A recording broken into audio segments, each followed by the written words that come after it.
नमस्कार, स्वागत है आपका HP 24/7 में। मैं हूं आपके साथ परी शर्मा और शुरुआत करते हैं केंद्रीय मंत्री से।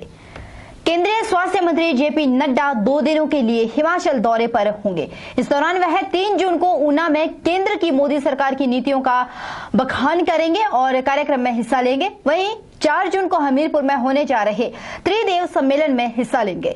नड्डा इसके बाद धर्मशाला से हवाई मार्ग के जरिए दिल्ली लौट जाएंगे। इसी दौरान केंद्रीय स्वास्थ्य मंत्री जेपी नड्डा अपने गृह जिला में भी कार्यकर्ताओं से मुलाकात करेंगे। मीडिया प्रभारी ने बताया कि नड्डा इन दिनों कार्यक्रमों में मोदी सरकार के 3 वर्षों की उपलब्धियों को जनता के सामने रखेंगे। HPCA ने एक और स्टेडियम जनता को समर्पित किया है। शिमला जिले के कोटखाई क्षेत्र के गुम्मा में यह स्टेडियम बना है। BCCI के पूर्व अध्यक्ष और बीजेपी सांसद अनुराग ठाकुर ने इस स्टेडियम को आज लोकार्पण किया। शिमला जिला क्रिकेट संघ ने 3.50 करोड़ रुपए की लागत से इस स्टेडियम का निर्माण करवाया है। इस मौके पर अनुराग ठाकुर ने कांग्रेस पर जमकर निशाना साधा। उन्होंने कहा कि कांग्रेस सरकार नशे को बढ़ावा देने वाली है और इसने खेल के लिए कुछ नहीं किया। उन्होंने यह भी कहा कि बीजेपी खेल मैदान बनाने वाली है, जबकि कांग्रेस खेल मैदानों पर ताले लगाने वाली सरकार साबित हुई है। अनुराग ठाकुर ने कहा कि कांग्रेस नहीं चाहती कि युवा खेलों में आगे आए, इसलिए वह ऐसा करती है। अनुराग ठाकुर का कहना है कि शिमला के कुटासनी में खेल मैदान बनाने की बात सीएम वीरभद्र सिंह ने की थी, लेकिन 12 वर्ष बाद भी कोई मैदान नहीं बना पाए। ठाकुर ने कहा कि शिमला जिले के गुम्मा में बने इस स्टेडियम से ग्रामीण इलाकों के युवाओं को अपनी प्रतिभा दिखाने का मौका मिलेगा। इतना ही नहीं, अनुराग ठाकुर ने यहाँ तक कह दिया कि उनका सपना था और उसे पूरा किया है। साथ ही उन्होंने यह भी कहा कि HPCA से कहेंगे कि विधानसभा स्तर पर ऐसे स्टेडियम बनाए जाएं जहां पर क्रिकेट के अलावा और खेलों को भी बढ़ावा दिया जा सके। ने करोड़ों रुपए खर्च करके यहाँ पर ये स्टेडियम आज यहाँ की जनता को समर्पित किया है। इससे पहले लालपानी शिमला में वहाँ पर क्रिकेट एकेडमी हमने वहाँ पर बनवाई, लेकिन दुर्भाग्य ये है कि उस एकेडमी के बनने के बाद वहाँ पर बाहर दीवारें चिनवा दी गई ताकि बच्चे अंदर ना जा सके। और आज जब इसके उद्घाटन के लिए आने लगे तो कल कांग्रेस में इतनी सुगबुगाहट थी, इतनी बौखलाहट थी कि उन्होंने काले झंडे तक दिखाने शुरू किए। क्या कांग्रेस विकास के खिलाफ है? क्या कांग्रेस खेलों के खिलाफ है? क्या कांग्रेस नहीं चाहती कि जिला शिमला में खेलों का विकास हो? हमने केवल ये 2 सुविधाएं नहीं, ऐसी कई और सुविधाएं इस क्षेत्र में देंगे। और मेरा निवेदन रहेगा हिमाचल प्रदेश क्रिकेट एसोसिएशन से कि वो अपने प्रयास को जारी रखे और बाकी स्थानों पर भी एकेडमीज बना कर देंगे। शिमला में हमारे कदमों की आहट और कांग्रेस में बौखलाहट है। ये अपने आप दिखाती है कि कल की उनकी छटपटाहट 25-30 गुंडे भेजकर जो काम करवाया, ये दिखाता है कि कितना डर कांग्रेस में है। इस स्टेडियम में pavilion, dressing room, practice area, 4 turf wicket और आउटफील्ड तैयार की गई है। आउटफील्ड में बरमूडा घास बिछाई गई है। इस स्टेडियम के बनने से शिमला जिला ग्रामीण की छुपी प्रतिभा को सामने आने का मौका मिलेगा।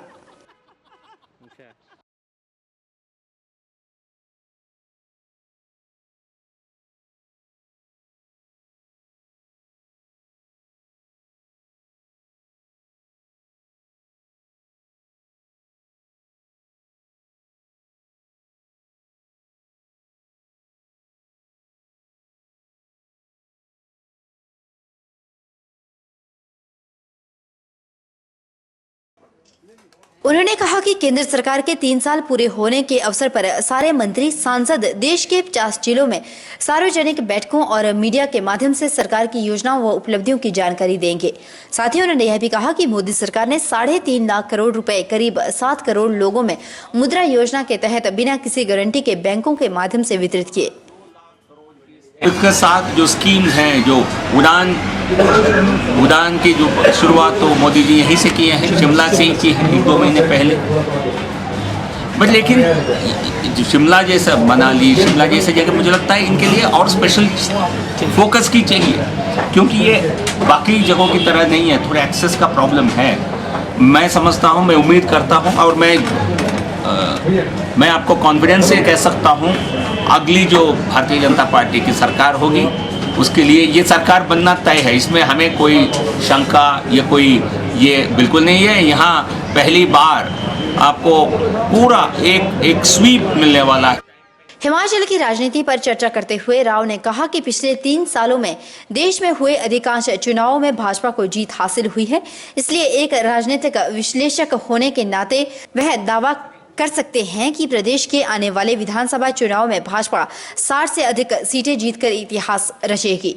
उन्होंने कहा कि हिमाचल के लोग भी प्रदेश की कांग्रेस सरकार के भ्रष्टाचार से तंग आ चुके हैं, इसलिए प्रदेशवासी भाजपा सरकार का बेसब्री से इंतजार कर रहे हैं। इतना ही नहीं, उन्होंने यह भी कहा कि चुनाव के समय की परिस्थितियों पर निर्भर करेगा कि किसके नेतृत्व में विधानसभा चुनाव लड़ा जाएगा।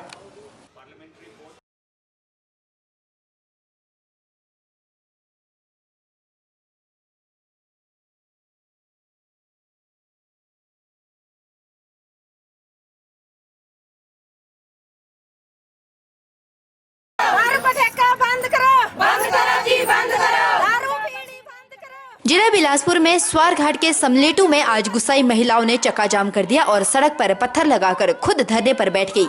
इसके अलावा नमहोल के नाली के पास ठेका खोलने का ग्राम पंचायत घयाल की महिलाओं ने प्रदर्शन किया और प्रशासन को ठेका हटाने के लिए 1 सप्ताह का समय दिया, नहीं तो महिलाएं चक्का जाम करेगी। जबकि श्री नैना देवी जी में पिछले 4 दिनों से शराब के ठेके का विरोध कर रही महिलाओं को सफलता मिली है। श्री नैना देवी जी में महिलाओं और श्रद्धालुओं की शराब के ठेके का जमकर विरोध हुआ और उसे जलाने की मुहिम रंग लाई। घयाल पंचायत में, हमारी घयाल पंचायत में जो ठेका खुल रहा है उसका कड़ा विरोध करती है सब महिला। हम घयाल पंचायत की इस ठेके को जल्द से जल्द कड़े कानून से इसको बंद किया जाए। अगर इसका कोई नेरा नुकसान होए तो प्रशासन उसका जिम्मेदार होगा और हमारे को मजबूर न करे अगला कदम उठाने के लिए इस ठेके को बंद करे। घयाल पंचायत में जो ठेका खुल रहा है हम सभी लेडीज उसका विरोध कर रहे हैं और अगर आगे कोई कार्रवाई ना की जाए तो हम जो इस पर प्रभाव पड़ेगा उसकी जिम्मेवार प्रशासन होगा और इतनी सारी महिलाएं मेरे साथ है। धन्यवाद। जिला बिलासपुर में शराब के शौकीनों के लिए यह बुरी खबर है कि महिलाओं ने जगह जगह अब शराब के ठेकों के खिलाफ मोर्चा खोल दिया। वहीं पर श्री नैना देवी में महिलाओं को सफलता भी मिली और वहां रोपवे के पास खुले ठेके को बंद कर दिया गया।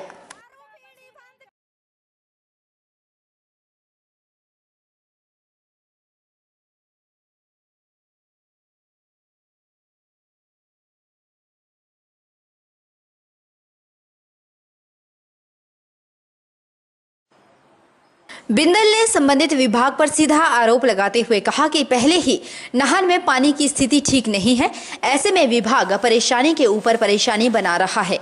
उन्होंने कहा कि शहर में बड़े जोर शोर से टुल्लू पंपों को विभाग द्वारा जब्त किया गया था और कहा गया था कि पानी की समस्या हल हो जाएगी, लेकिन समस्या आज भी ज्यों के त्यों है। ऊपर से विभाग टुल्लू पंप वापस करने की एवज में लोगों से शपथ पत्र मांग रहा है, जिसमें रखी गई शर्तें बिल्कुल भी मानने योग्य नहीं है।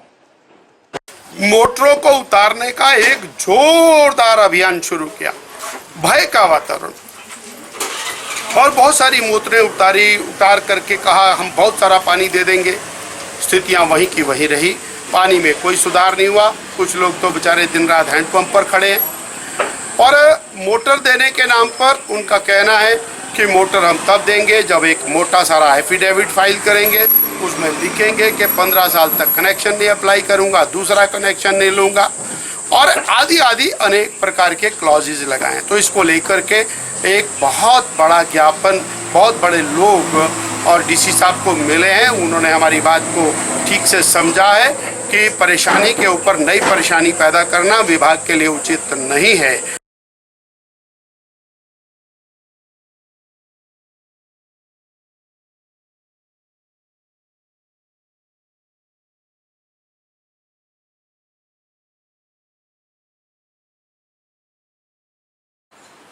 उपायुक्त सिरमौर ने बताया कि जून महीने में मतदाता सूची में उन्नयन करने के लिए विशेष तौर पर कार्यक्रम आयोजित किए जाएंगे, जिसके तहत बूथ ऑफिसर घर घर जाकर मतदाता सूची को सुनिश्चित करेंगे ताकि मतदाता सूची में किसी भी प्रकार की कोई त्रुटि न रहने पाए। उन्होंने कहा कि इस कार्यक्रम के तहत सभी नए मतदाताओं को भी पंजीकृत करने का कार्य किया जाएगा। एक विशेष अभियान चलाया जा रहा है, जो 1 जुलाई 2017 से 31 जुलाई 2017 तक चलेगा। और इसमें ये सुनिश्चित किया जाएगा कि जो हमारे बूथ लेवल ऑफिसर्स हैं, BLOs हैं, वे सभी लोग घर घर जाकर ये प्रक्रिया पूरी करेंगे और ये सुनिश्चित करेंगे कि जो मतदाता छूटा हुआ है या निर्वाचक नामावलियों में कोई जो त्रुटि है उसको दूर करेंगे।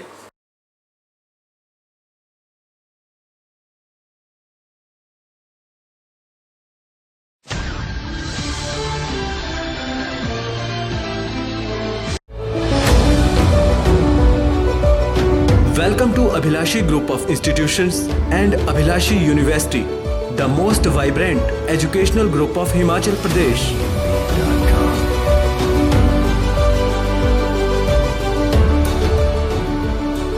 Abhilashi Group gives an opportunity to all its students for better learning.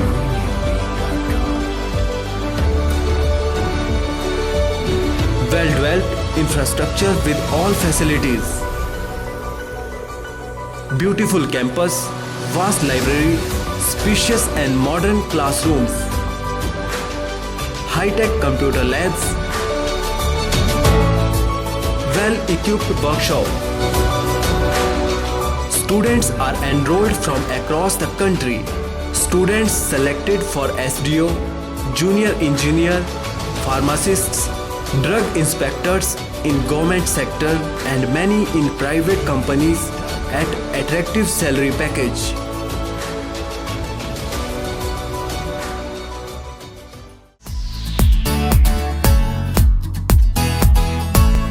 US agree seeds के हाइब्रिड धान बीज लेकर आए हैं आपके लिए US 323 व US 312 किस्म का बीज, जिसमें शामिल है मध्यम व कम अवधि में पकने वाली किस्में, खाने में बेहद स्वादिष्ट।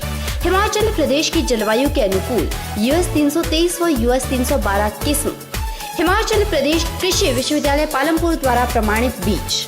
खेती ऐसी लहराएं जो US एग्री सीड के हाइब्रिड धान बीज लगाए, तो भूल न जाना उच्च गुणवत्ता के US एग्री सीड के US 323 व US 312 धान बीज ही लाना। थोक व परचून के लिए संपर्क करें KD seed house BBMB colony, Sundarnagar, जिला मंडी, हिमाचल प्रदेश।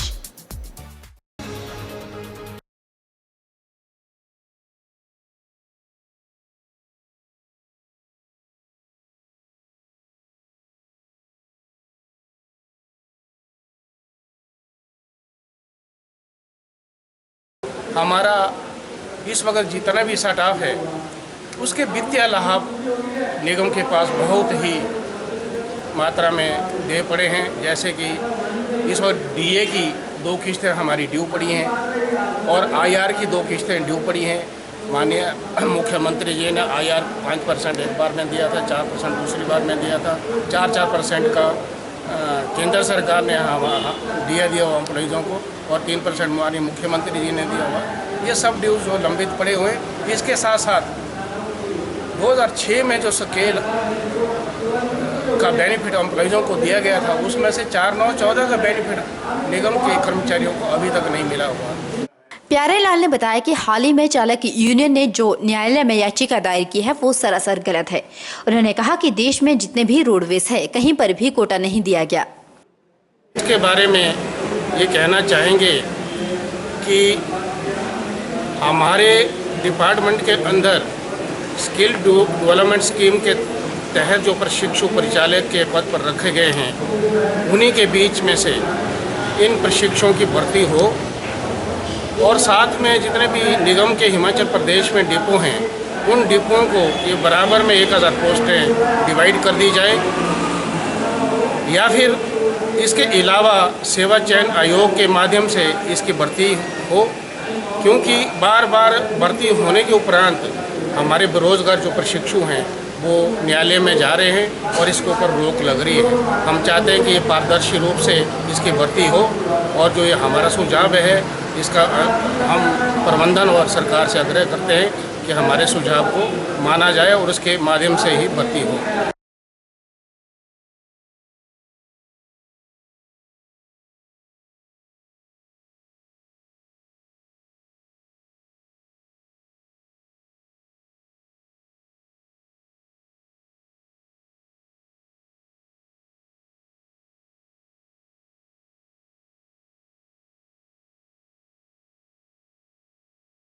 पच्छाद से विधायक सुरेश कश्यप ने बताया कि मोनेस्ट्री के लोगों द्वारा सड़क को बंद कर दिया गया, जिसके कारण लोगों को भारी समस्याओं का सामना करना पड़ रहा है। उन्होंने कहा कि मार्ग बंद करने से बीमार व्यक्ति को अस्पताल ले जाने में भी लोगों को खासी परेशानी झेलनी पड़ रही है।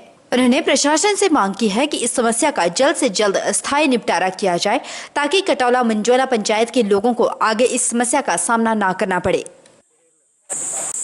मनरेगा के तहत सड़क का निर्माण किया गया था, लेकिन वर्ष 2014 से उन्होंने इस सड़क को बंद कर दिया, वहाँ पर गेट लगा दिया और जो स्थानीय लोग और जो ग्रामीण हैं उनको आने जाने में बहुत ज़्यादा दिक्कत हो रही है। मोनेस्ट्री के लोगों ने न केवल इस सड़क को बंद कर दिया, अपितु जाने के लिए रास्ते तक को भी बंद कर दिया। किसी भी समय कोई बीमार हो जाए, कोई अकस्मात किसी की मृत्यु हो जाए या कोई भी दुर्घटना हो जाए तो वहाँ से लोगों को बाहर निकालने के लिए भी दिक्कत हो जाएगी। ऐसी समस्या को लेकर 2014 से ये लोग जूझ रहे हैं। तो हमारा डीसी सिरमौर से निवेदन है कि तुरंत इस रास्ते को खुलवाया जाए। इस रास्ते के ऊपर जिस सड़क के ऊपर जिसके ऊपर सरकारी धन भी लगा हुआ है और जनता की एक मेन समस्या है।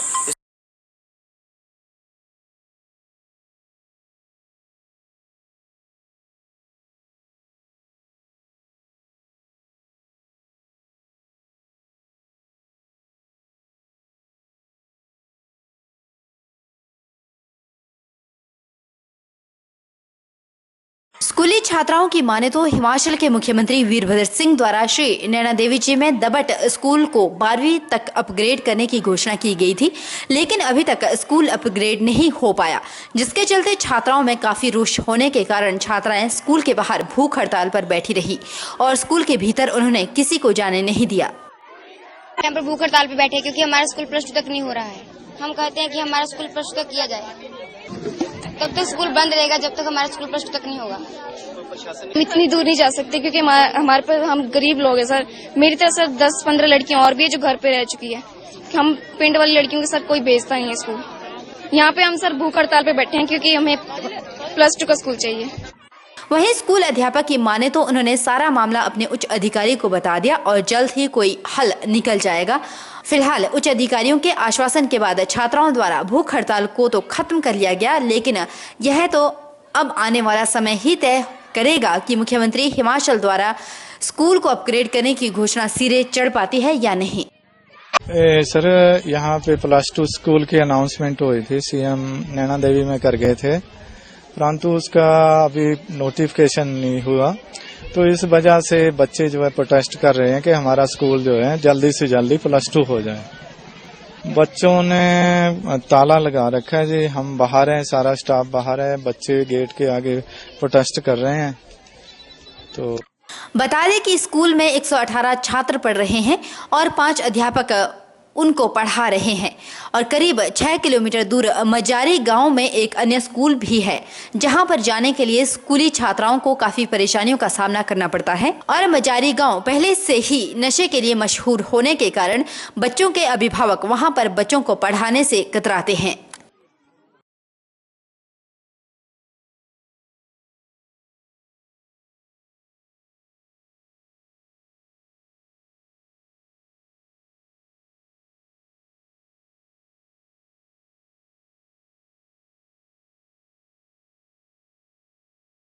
आज के वैट रिजीम में क्या है? साथ ही यह भी बताया गया कि जीएसटी के तहत किस तरह से कार्य किया जाता है। सहायक आयुक्त आबकारी एवं कराधान विभाग राकेश शर्मा ने बताया कि विभाग द्वारा प्रदेश के सभी जिलों में 30 जून तक इस तरह की कार्यशाला आयोजित की जाएगी और व्यापारियों व उद्योगपतियों को जीएसटी के बारे में जागरूक किया जाएगा। उन्होंने कहा कि जीएसटी को लेकर व्यापारियों में कई प्रकार की गलत धारणाएं हैं, जिन्हें दूर करने का प्रयास किया जा रहा है। अभी केंद्र सरकार क्या चाह रही है कि राज्य के अधिकारी और केंद्र के अधिकारी इकट्ठे वर्कशॉप्स करें।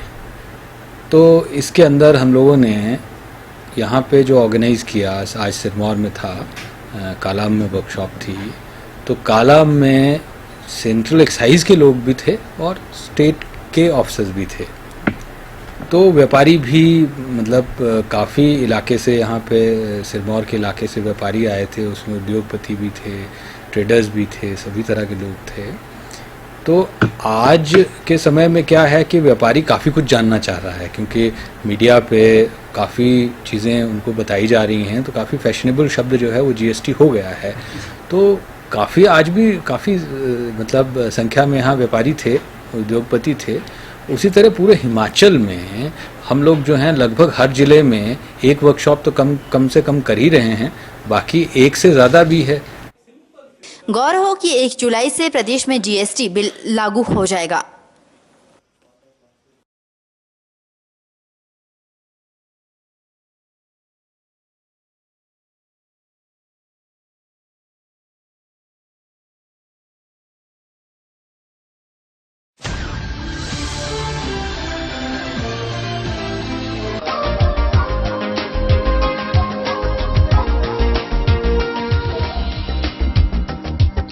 शादी ब्याह का सीजन हो या फिर कोई तीज त्योहार, मोती बाजार स्थित रतन सिंह सर्राफ एंड सन्स में हमेशा ही आभूषणों की चाहवान कुछ नया खरीदने की चाह में पहुंचते हैं।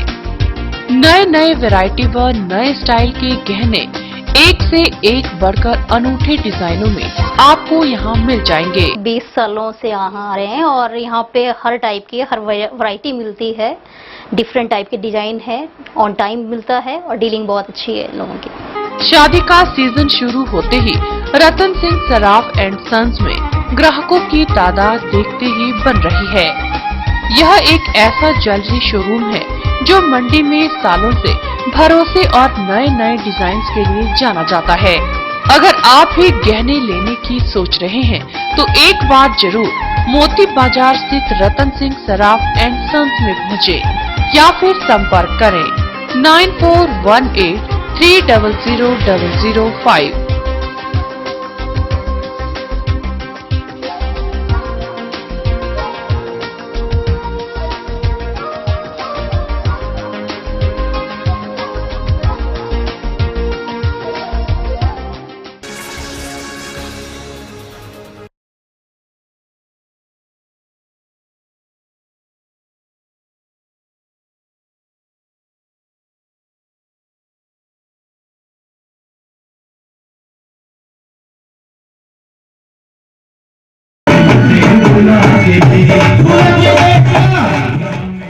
श्यामलाल ठाकुर ने कहा कि मां 10 महाविद्या में से एक है और लोग आज के दिन मां के चरणों में दूर दूर से शीश नवाजने के लिए पहुंचते हैं। धूमावती जयंती के उपलक्ष्य में यहाँ पर हर वर्ष कार्यक्रम किए जाते हैं। मंदिर कमेटी के द्वारा यहाँ पर दिन में जागरण का जो है प्रोग्राम यहाँ किया जाता है। माता का हवन पाठ करके मंडी श्याम फूड कंपनी कांगड़ी सब्जी मंडी के सौजन्य से यहाँ पर हर वर्ष माँ का भंडारा यहाँ पर आयोजित किया जाता है। इसमें हजारों के तादाद में श्रद्धालु जो माता के यहाँ दर्शन करने आते हैं इस जन्मदिन के उपलक्ष्य में, उन सभी को यहाँ पर भोजन की व्यवस्था श्याम फूड कंपनी मंडी के द्वारा की जाती है। और माता धूमावती इस पूरे क्षेत्र के एक सिद्ध पीठ है, 10 महाविद्याओं में से एक है और सारे इलाके के लोग इस जन्मदिन के उपलक्ष्य में माता का आशीर्वाद लेने यहाँ पर पहुँचते हैं।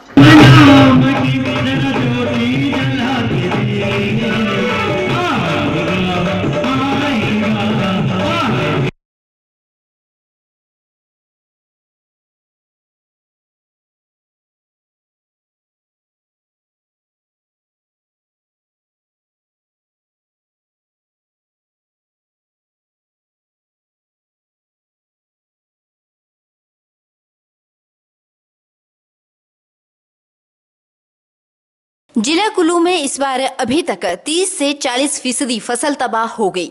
2 दिन पहले हुई भारी ओलावृष्टि ने तो बागवानों की कमर ही तोड़ दी। बागवानों का कहना है कि ओले का साइज अखरोट के आकार का था और उसने कई क्षेत्रों में सेब की फसल को पूरी तरह से तबाह कर दिया। अधिकतर क्षेत्रों में भारी ओलावृष्टि से सेब का फल दागी हो गया। कई स्थानों पर भारी ओलावृष्टि से सेब का फल नष्ट ही हो गया। बागवानों का कहना है कि यदि मौसम ऐसा ही रहा तो इस बार सेब की फसल पूरी तरह से तबाह हो जाएगी। वहीं उद्यान विभाग के उप निदेशक डॉक्टर अमर प्रकाश कपूर ने भी माना है कि 2 दिन पहले हुई ओलावृष्टि से सेब को भारी नुकसान हुआ है।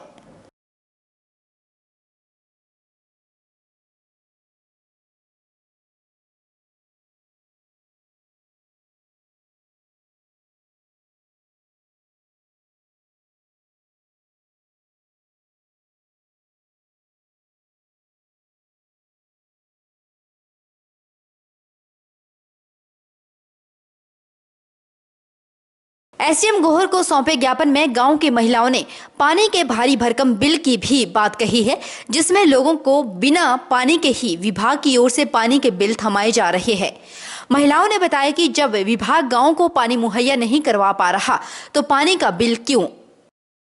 हमारे 4 सालों से पानी नहीं आ रहा है। हम सुंदरनगर विभाग में भी गए थे और वहाँ पानी के विभाग में भी गए और अब लास्ट में हम एसडीएम साहब को एक दरखास्त दे रहे हैं कि हमारे गांव में घने मुहाल में कोई भी पानी नहीं आ रहा है और नालियाँ कितने सालों से फटी हुई है और आते हैं और दर्शन करा देते हैं उन नालियों का और फिर कोई भी नहीं ले रहे हैं, निर्णय कोई भी नहीं ले रहे हैं।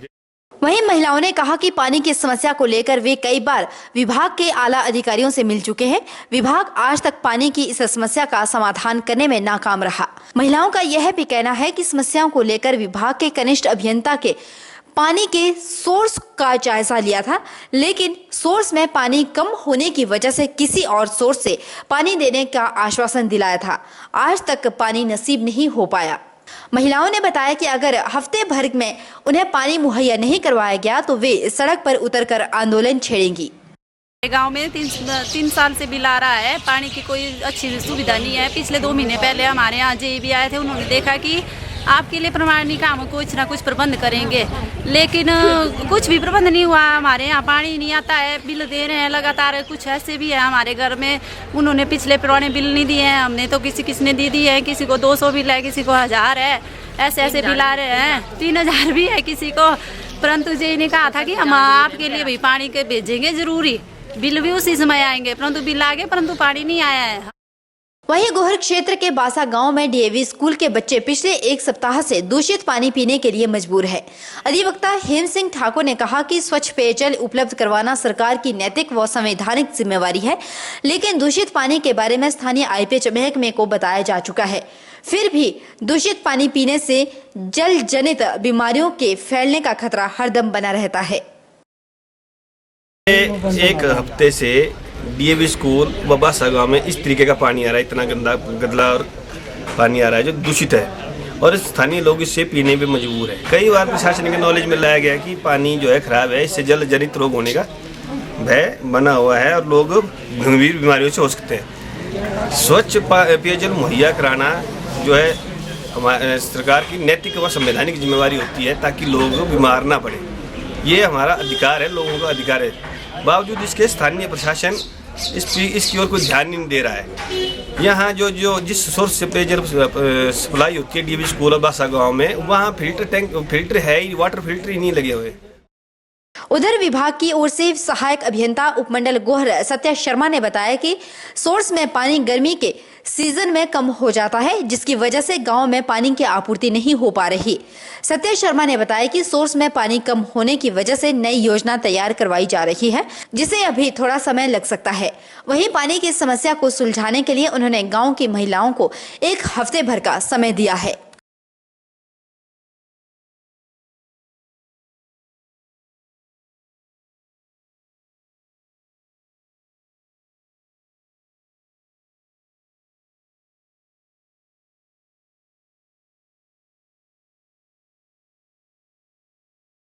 पुलिस के मुताबिक हादसा उस समय हुआ जब कार चालक धर्मशाला की ओर से शिमला की ओर जा रहा था, तभी गाड़ी का अचानक नियंत्रण खो देने से यह हादसा पेश आया।